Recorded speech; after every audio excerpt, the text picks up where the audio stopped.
સુરતમાં સાયબર ક્રાઇમની મોટી સફળતા સામે આવી છે। શેર બજારમાં ઊંચા વળતરની લાલચ આપી રોકાણ કરવાના મામલે 14.55 લાખ પડાવનાર ટોળકીના 2 શાગીર્દોએ સુરતથી ઝડપાયા। પકડાયેલા આરોપીને બેંક એકાઉન્ટમાંથી 1.12 કરોડના ટ્રાન્ઝેક્શન મળી આવ્યા। સુરત સાયબર ક્રાઇમની મોટી કાર્યવાહી સામે આવી છે। શેર બજારમાં ઊંચા વળતરની લાલચ આપી રોકાણ કરાવવાના મામલે 14.55 લાખ પડાવનાર ટોળકીના 2 શાગીર્દો સુરતથી ઝડપાયા છે। પકડાયેલા આરોપી બેંક એકાઉન્ટમાંથી 1.12 કરોડના ટ્રાન્ઝેક્શન મળી આવ્યા હતા। દેશભરમાં કુલ 14 ફરિયાદો નોંધાયેલી છે।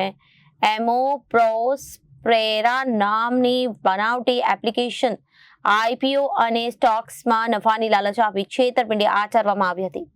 માત્ર 1% થી 1.5% કમિશન માટે 1 થી 1.5% કમિશન માટે બેંક એકાઉન્ટ ભાડે આપનાર રાજેશ રૂડાણી અને પ્રફુલ્લ માંડલકાની ધરપકડ કરાઈ છે।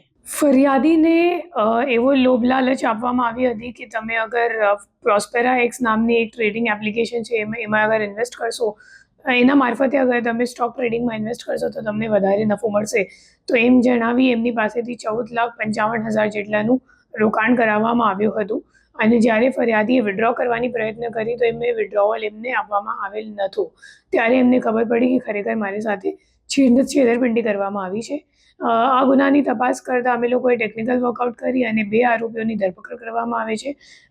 જેમાં જે પહેલો આરોપી છે એમનું નામ છે રાજેશ રૂડાણી। એના નામ ઉપર જ અકાઉન્ટ ખોલાવવામાં આવ્યું છે। લેયર 1નું અકાઉન્ટ છે। એના અકાઉન્ટ પર આ ફરિયાદના સિવાય 14 બીજા એનસીઆરપી કમ્પ્લેન્ટ્સ પણ નોંધાયેલ છે અને 1,12,00,000 રૂપિયાનું ટ્રાન્ઝેક્શન એના અકાઉન્ટમાં કરવામાં આવ્યું છે। 2% કમિશન જે ટ્રાન્ઝેક્શનનું વેલ્યુ છે એમાં 2% કમિશન એમને મળશે એમ કહીને એમના નામ ઉપર અકાઉન્ટ ખોલાવવામાં આવ્યું હતું અને જે રાજેશ રૂડાણી છે એમના દ્વારા પ્રફુલ્લ કરીને બીજો આરોપી છે જેમની પણ ધરપકડ કરવામાં આવી છે એમને આપતો હતો અને પ્રફુલ્લભાઈ પછી આગળ જઈને હિરેન સુચિત્રાને કરંટ અકાઉન્ટ આપતો હતો અને હિરેન સુચિત્રા પછી દિલ્હીને કોઈને આ અકાઉન્ટ મોકલતા હતા।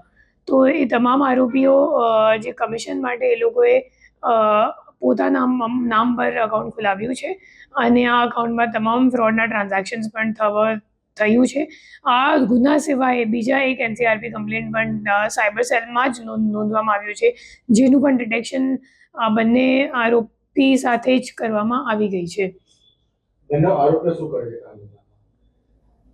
જે બંને આરોપી છે એ લોકો વેપારનું કામ કરે છે। જે પ્રફુલ્લભાઈ છે એનું એક પોતાનું અકાઉન્ટ ખાતું છે સુરતમાં દુકાન છે અને આ દુકાન પર જે રાજેશ કરીને આરોપી છે એ પણ ત્યાં જ બેસતો હતો અને બંને ભાઈબંધ છે। Bureau report Janadesh news.